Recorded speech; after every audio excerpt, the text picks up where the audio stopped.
महायुतीचा पहिला जिल्हास्तरीय कार्यकर्ता मेळावा येत्या 14 जानेवारीला होत असून या मेळाव्याबाबतची भूमिका आणि सविस्तर माहिती पुण्याचे माजी महापौर मुरलीधर मोहोळ यांनी माध्यमांना दिली।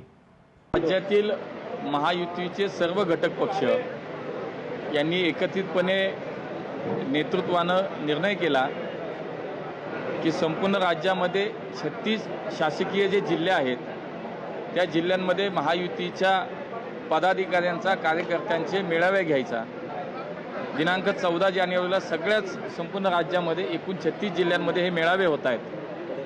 त्याच धर्तीवरती आज पुणे जिल्ह्याची ही सगळी समन्वय समिती या ठिकाणी आपल्याला दिसते आहे आणि पुणे जिल्ह्याचा हाच मेळावा आमचा कोथरूडमधल्या म्हात्रे पुलानजीक असलेल्या घरकुल शुभारंभ लॉन्समध्ये होत आहे।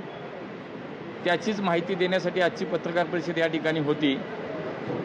देशामध्ये एनडीएचं सरकार, राज्यामध्ये असलेलं महायुतीचं सरकार हे जनतेच्या सेवेसाठी, सर्वसामान्य माणसाच्या कल्याणासाठी म्हणून अत्यंत यशस्वीपणे काम करत असताना आगामी निवडणुकीचं वर्ष आहे म्हणून संघटनात्मक पातळीवर सुद्धा सगळ्यांनी मिळून एकत्रित काम केलं पाहिजे हा याच्या मागचा उद्देश आहे आणि म्हणूनच राज्यभरामध्ये हे सगळे मेळावे होत आहेत। या मेळाव्यांना त्या त्या जिल्ह्याचे पालकमंत्री उपस्थित राहतील।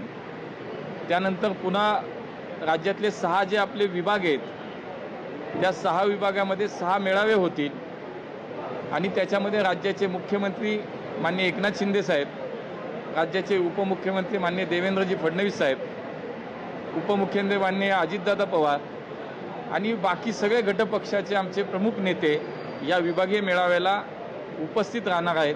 सर्व संघटनेचे अध्यक्ष उपस्थित राहणार आहेत। अशा या मेळाव्याच्या निमित्तानं आगामी निवडणुकीच्या या वर्षाच्या विजयाचा संकल्प करण्यासाठी सगळे पदाधिकारी एकत्र येत आहेत।